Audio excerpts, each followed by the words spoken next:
This is part of a Handmade Wardrobe Series on my channel. So if you're interested, you can go down into my playlist and watch the other episodes. But if you're just getting started with sewing and you really want a budget-friendly option, don't count out a vintage machine because they are super durable. They were made entirely out of metal parts.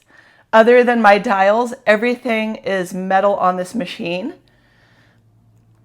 And it is just so sturdy and so reliable that I don't know if I would want to go out and buy a newer machine because they're pretty much made of plastic. And a lot of the newer models are digital. There's just a lot that can go wrong on a digital machine because it's computerized, whereas everything in here is mechanical. Although my machine is a new home, everything I'm going to show you in today's video is relevant to most vintage or older machines that are mechanical with dials and buttons. Some of their dials and buttons might look a little bit different or be in a different location on the machine, but for the most part, everything I'm going to show you is relevant to all of these older machines. So keep that in mind. And the other thing I want to mention is that my machine, when I purchased it, came with the instruction manual. It also came with a lid that I can put over the machine to carry this anywhere I want to go. So that's pretty cool. And most older machines have that. An instruction book is just such an important part of understanding your machine because there is so much information in this instruction booklet on things that I haven't even done with my machine yet after operating it for several years. And any kind of troubleshooting or fixing, oiling, or anything like that, it's going to mention that in the instruction book. So if you don't yet have a machine and you're on the lookout, try to find one that does come with an instruction manual. And if you already have a vintage machine and you're watching this because you don't have an instruction manual and you want to know the ins and outs of a vintage machine, I really hope that this video can help you out. So let's get into looking over this machine. All right, to get started, I'm going to take my thread out of here and I'm going to show you the top of this machine because this actually comes off. So this is the top of my machine without the cover. And I actually need to oil my machine pretty soon. I usually do it about once a year. And this machine needs to be oiled from the top and the bottom. And there are different points and locations that need to be oiled. And my manual tells me where I need to do that. This part comes up. And it also needs to be oiled on the bottom. Okay, for now I'm going to put the cover back on. You can just tell how sturdy that sounds. Okay, I want to get you in as close as possible. This dial here is called the thread tension regulator. And when you go to thread your machine, part of your thread goes down here and up and it loops around. And as you can see from numbers 3 to 5, this is the zone that usually you want to stay within for the proper tension. And if you're having tension issues on your machine, this dial is one of the things that you can move around to figure out the problem. There are a few other tension things that I'll show you on the machine, but this is one of them. And so this is a pretty important dial. This dial here is called the zigzag width regulator. At number 0 on this dial, that's the straight stitch, and from 1 to 5 we have different widths of zigzag. And if you look at my manual, you can see the different zigzag stitches that this sewing machine performs, as well as the straight stitch. For most sewing, you're only ever going to need to use a straight stitch or a zigzag stitch. And this machine actually does do a whole bunch of embroidery stitches. However, I've never actually used that function, but it's nice to know that it's there. And this machine also came originally with other feet, like a zipper foot and I don't know, other feet, but I don't have those. However, I have seen a whole ton of sewing machine feet for sale at my thrift store. And so I know you can probably pretty easily get different feet for your machine. And I feel like a lot of feet are pretty universal and can be switched from one machine to another.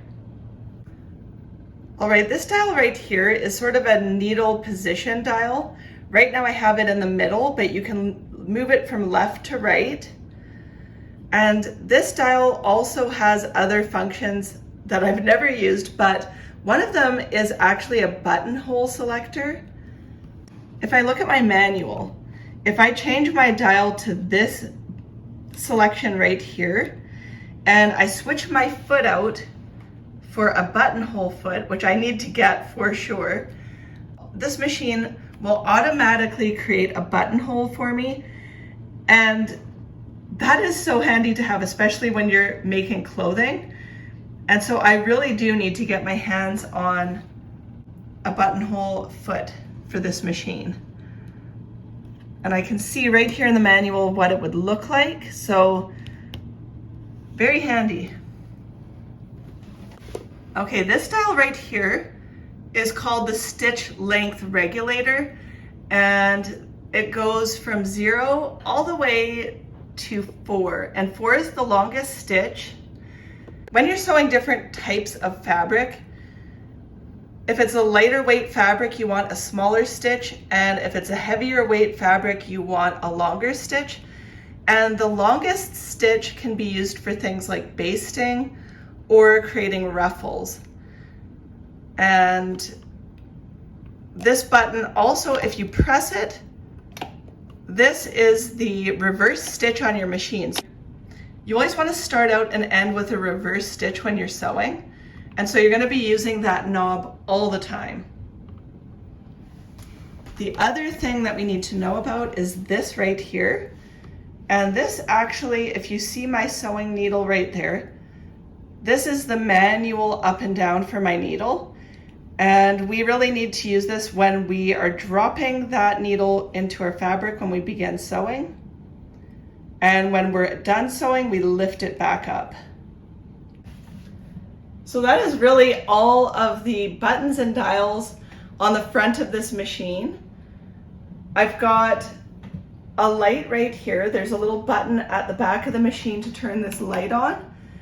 And this is really nice to have when you're sewing. This is a universal light that can easily be found and switched out at your local sewing store. That's one of the great things about vintage sewing machines, is that a lot of the sewing machine parts are universal and can still be bought today. One of those things are sewing machine needles. These are universal, and this happens to be a vintage set of sewing needles that I found at my thrift store. I'm always on the lookout for vintage if I can, but you can go to your local fabric store and any universal needle is going to fit into a vintage sewing machine. And there are different types of needles that you'll need to purchase depending on your fabric. If you're doing jean material, you're going to need a heavy weight needle. And there's also a specialty needle for knit fabrics. So that's just something to note. I'm taking you to the back of my sewing machine. There's that button for the light. And this lever right here is for the foot. It's going to raise and drop this foot, which you're going to need to drop it on top of your fabric. Underneath the foot are feed dogs, and the feed dogs actually help to move your fabric along. And I'm going to bring you back around. The next thing I'm going to show you is the bobbin casing and the bobbin. So right down here in this compartment, we have the bobbin in this bobbin casing. I'm going to pull that out. It's a little bit dusty. So there is my bobbin. And this is the bobbin casing. I want to point out this little screw that's in this bobbin casing. If you need to adjust your tension on your machine and you're troubleshooting, sometimes it's the bottom tension and that can be adjusted through that screw. You either tighten or loosen it to adjust it. I've had to do that before, so I just want to note that, but that isn't usually the problem. When I had to deal with that, it was because I was doing some shearing with a really elasticy heavy bobbin, and that's what messed up my tension. So it's not a regular issue, but I just want you to be aware of that. So when we're putting our bobbin back in place, we're going to be winding the thread right into here and then looping it right through here. I'll show you that right now. So we're going to insert the bobbin in here, and it's going to go right up into there, through there like that. And then we are ready to insert it back into here.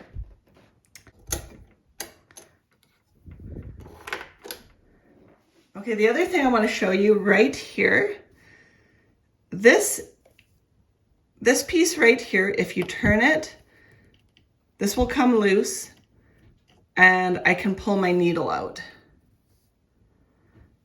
And the needle needs to be in a specific position inside of here.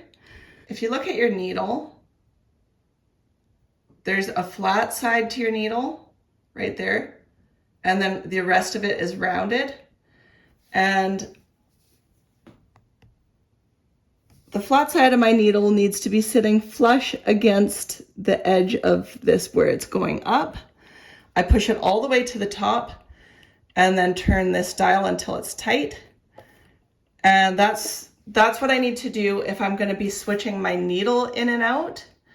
And if your needle gets dull, you're going to want to switch it, and you'll know that it's dull because it's going to not want to go into the fabric that you're trying to sew. So that's when you need to switch it out, or sometimes a needle will break. Next is the foot. And if I turn this lever here, that will drop the foot. Here is my foot that I have. This is just a standard sewing foot. I'm so sorry about my hand and my cut. I'm trying not to show it. So here is my standard sewing foot. And this is the only sewing foot I have currently for this machine, but you can switch out for different feet. So that's how you take it out. And then you could put a zipper foot or a buttonhole foot. There's different feet that you can have. And if you're lucky to find those feet with your machine, that's great. But you can definitely acquire them online, or you could try to find them used. So that's basically all the things that you need to know for the dials and the feet. And the next thing that I'm going to show you how to do is wind a bobbin. And that's really important because every time that you sew, you have your top thread, which sits right here, and then you have your bobbin thread, which sits down below. And the bobbin holds a lot less thread than your top thread does. During a big sewing project, it's likely that you're going to need to rewind your bobbin. And anytime you're switching projects and you're using a new color of thread, you're gonna want to wind the same color of thread on your bobbin. So it's a really important thing to know how to do, and I'm going to show you that right now. Before I forget to mention this machine also has a foot pedal, and most vintage machines have foot pedals, and this is what you're going to be using to sew. And basically this foot pedal is basically like driving a car. It's very similar. All right, I have a brand new case of bobbins here, and I'm just going to pull one of these out. So our bobbin is going to sit right here on the top, and we need to push it in order to wind it. And I've got my thread here. We're going to be putting it right through this hole right here, winding it around this little loop, and then this is just for tension. And then we're going to guide it and put it through one of these holes on the bobbin at the top. I'm going to pull that through, and I'm just going to get that started by pressing on the foot. And once I have that started, I'm going to cut that top thread. And then I'm basically just going to be pressing on the presser foot. Okay, once we're done winding our bobbin, we're going to push it back over, and we're going to use the scissors and cut that. And now we have a bobbin that's ready to go into our bobbin casing. The next thing I'm going to show you is how to thread your machine. And as you can see, I still have this through this. There's a little hole here and then around here. And then we're going to be bringing it around here and then down under here. By using our dial, we need to make sure that this right here is at the top, and then we're going to put our thread through that. There's a little hole there. Okay, so we've got it from that top part, and now we just need to click it into here and then into there, and there's another little tiny one right behind the needle, and then from there we're going to thread our needle. And some newer machines have something that threads your needle for you. Okay, I can see that my needle position is not correct. And sometimes it's helpful to make sure you have a really clean edge on the edge of your thread. Okay, it's threaded. So we've got our top thread here, but we need to pull our bobbin thread up. And in order to do that, I need to put the needle all the way down. It's going to catch the bottom thread, and it's going to pull it up. I'm going to bring you in really close so you can see that. So that there's our bobbin thread, and there's our top thread. And we're always going to have our top and bottom thread move to the back when we start a project. And right here, this is sort of a guide for your material for your seam edges. Most patterns give you a 1/2 inch seam allowance, and the 1/4 of an 1/8 is pretty much the exact same thing. So that's your 1/2 inch right there. Or the 1/6 of an 1/8 is probably an inch, I'm guessing. So that just helps guide you when you're moving your fabric along. And there are the feed dogs right there that I was talking about. That feeds your fabric through. So that's really it for all the buttons and dials on your machine that you need to know. And once you start sewing with a vintage sewing machine and you get used to the operations, you're just gonna see that these machines are so sturdy. Most vintage machines will need to be oiled, and that's why I think it's so important to have that instruction manual with your machine, because it will show all the different locations that you need to drop oil on, and I only do mine about once a year. Okay, I'm going to be oiling my machine because all vintage machines will need to be oiled at some point, and if you just bought your machine, you're going to want to give it an oiling just to make sure that it's done. And my machine currently needs to be oiled, so I might as well go ahead and do it and show you how to oil a machine. As you can see, there are a lot of locations that need to be oiled. So that's under the machine, and that is the top of the machine, and then there's spots on the side of the machine. So I'm going to go ahead and do this, but it looks like there's a lot of spots that need to be oiled. I've purchased this sewing machine oil at Walmart.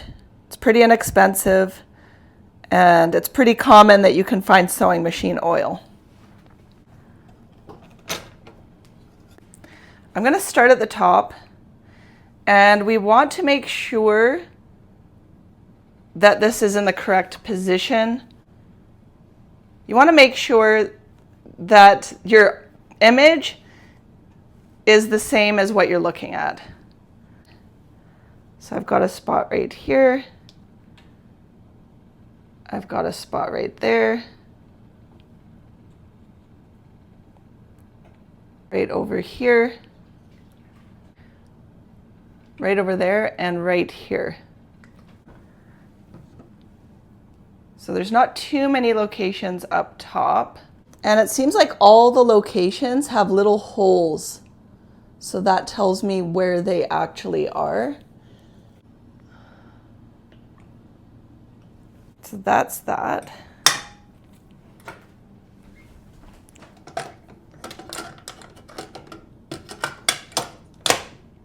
And then it looks like there are a lot of locations underneath that need to be oiled.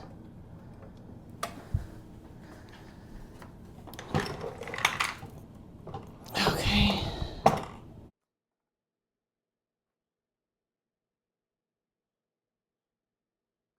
So there's a lot of little spots where there's little holes, and those seem to need to be oiled. And all of these little type of cracks like this seem to need to be oiled. So there's another hole right there, and then right in here needed to be oiled. And there's another sort of crack, or I don't know, maybe these parts go in and out like this when it's sewing, and that's why. And another spot right there. So just to give you an idea, if you don't have a manual, kind of what to look for in your machine.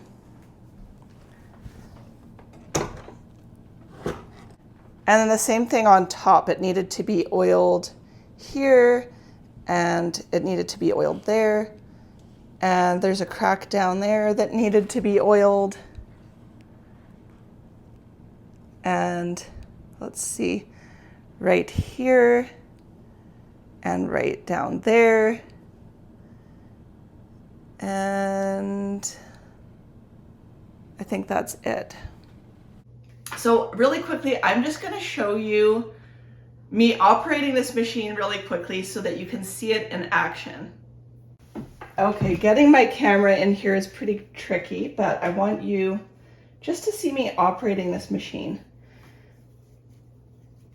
So I've got some scrap fabric left over from a project, and we're going to stick that under there, and this is where that guide is really helpful because it's going to show you, it's going to help you keep within, it's just going to help you guide your fabric so that you stay within a certain range. If a pattern tells you exact measurements for the seam allowance, then you really need to pay attention to that, but it's really not a huge deal. So we're going to put our fabric underneath. We are going to take that lever at the back and drop down our foot. And one of the tips I want to tell you right now is that when I began sewing, I had a lot of problems with the thread bunching up at the bottom here when I started sewing. And there's two things that will really help you not have that happen. One of them is to start your sewing a little bit further down and not start right at the end of your fabric. That was a helpful tip that I learned. And another tip is to always check and make sure that your threading is proper, because sometimes it can come loose and that will cause the bunching. So to get started, we're just going to press on the foot, and then we need to reverse stitch, and reverse stitching really helps lock in your stitch so it's not going to come loose. And I'm going to do a little straight stitch.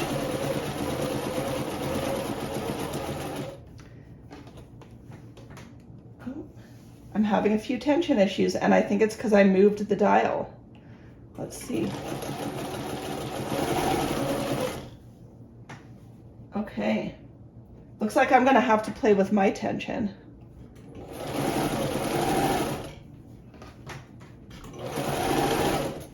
Okay, because I moved that tension dial and it kind of messed things up, I'm just going to show you what it looks like when the tension is off. So you can see that things just don't look right here. They look a little bit sloppy.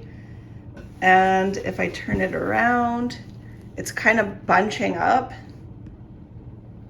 It's kind of bunching up on the other side. This just looks really off. Okay, so I just want to show you the difference between the tension issues I'm having here and then a proper stitch. And this took a bit of troubleshooting, honestly, for me to fix. But what I rethreaded the machine multiple times. I made sure my bobbin was properly in place. And the issue ended up being the needle position. The needle was not set properly when I put it back in. And so correcting that corrected my stitches. And sometimes you just need to troubleshoot in order to figure it out.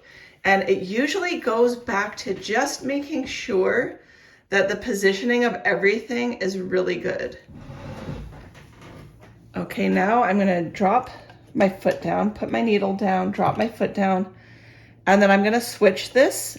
This is the selector for the zigzag stitches. I've got it set to a 3.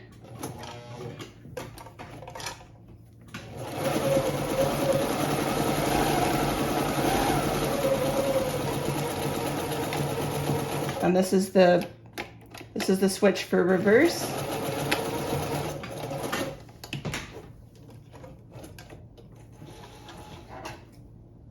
Perfect. There's my zigzag stitch, and you can see at the end where I reversed it a couple of times. And I'll do one more zigzag just to give you an idea of the biggest zigzag stitch.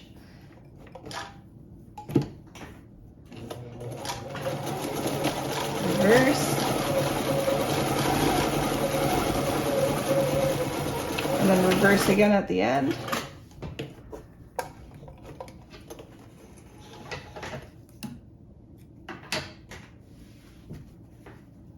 Okay, so there's a straight stitch. That's number 3, which is about a medium for the zigzag, and then that's the biggest zigzag stitch. And this is really mostly the stitches that I'm going to be using on this machine, but I really do want to get myself a buttonhole foot, so that I'm going to be on the lookout for that. My machine actually has a function that I don't use currently, and it's right here. And if I take a look at my manual, it's for automatic pattern sewing, and I can do all of these sort of embroidery type stitches by using a pattern cam. I don't have any of these pattern cams. I'm guessing that there's a bunch of different ones that you can put in there in order to create those stitches. And so that I don't have a pattern cam, and that might be the case with your machine, is that you might have missing parts or missing feet. And as long as you have your straight and zigzag stitch, there's so much sewing that you can do with a vintage machine.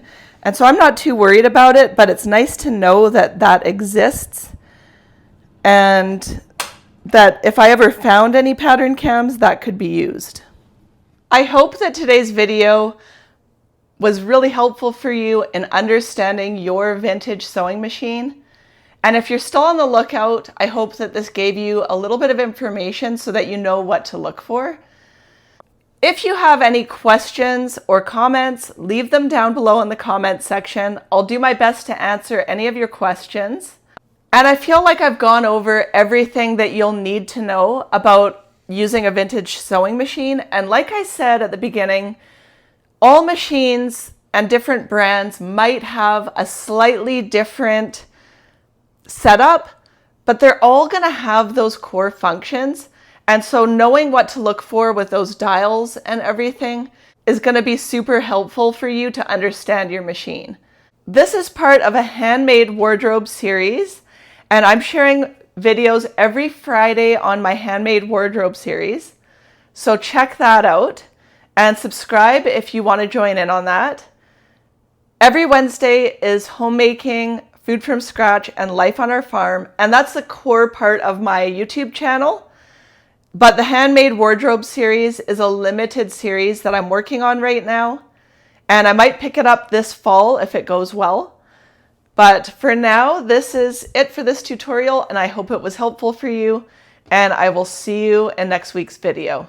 Take care and have a wonderful day.